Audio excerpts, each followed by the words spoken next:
The earth was filled with violence, corruption, and evil. People no longer honored God, and wickedness covered the land like a dark cloud. God saw the hearts of mankind, and every thought was filled with greed, hatred, and cruelty. His heart was grieved by the world he had created. God decided to cleanse the earth with a great flood, destroying all life that had turned away from righteousness. But among the people, one man found favor in God's eyes, Noah, a righteous and blameless man who walked faithfully with God.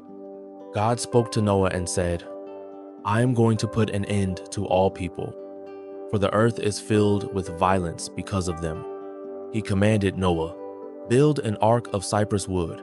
Make rooms in it and coat it inside and out with pitch." God gave Noah specific instructions.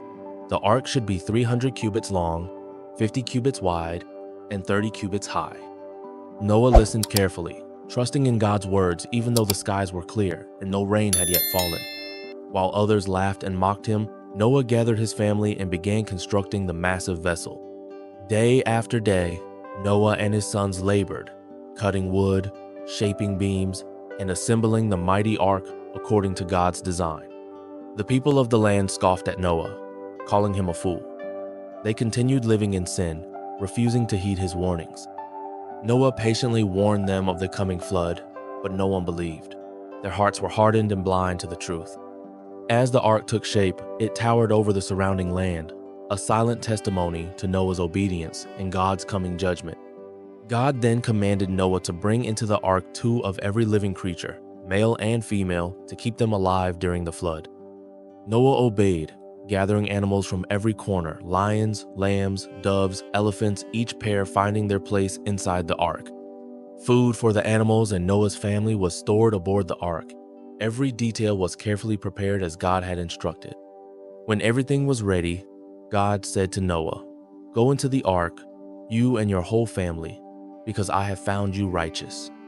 The skies darkened, and the winds began to shift. Thunder rumbled in the distance, a sign that the time had come. 7 days passed after Noah entered the ark, and on the 7th day, the heavens opened. Rain poured down from the skies, and underground springs burst forth, flooding the earth with mighty torrents of water. The waters rose quickly, covering fields, houses, and cities. Mountains disappeared beneath the swelling waves. Inside the ark, Noah's family and the animals were safe, floating above the chaos and destruction outside. 40 days and 40 nights the rain fell relentlessly, and every living thing outside the ark perished. Noah, his wife, their 3 sons, Shem, Ham, and Japheth, and their wives stayed together, praying and trusting God. The ark drifted across the endless waters, carried by God's unseen hand through the storm.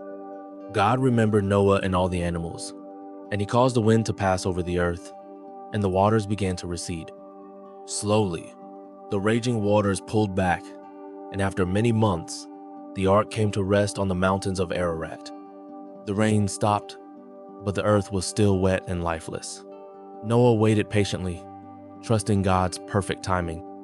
After 40 more days, Noah opened a window of the ark and released a raven to see if the waters had dried up.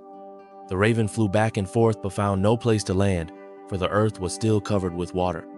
Noah then sent out a dove, but the dove also returned, finding no dry ground to rest upon. 7 days later, Noah sent the dove out again.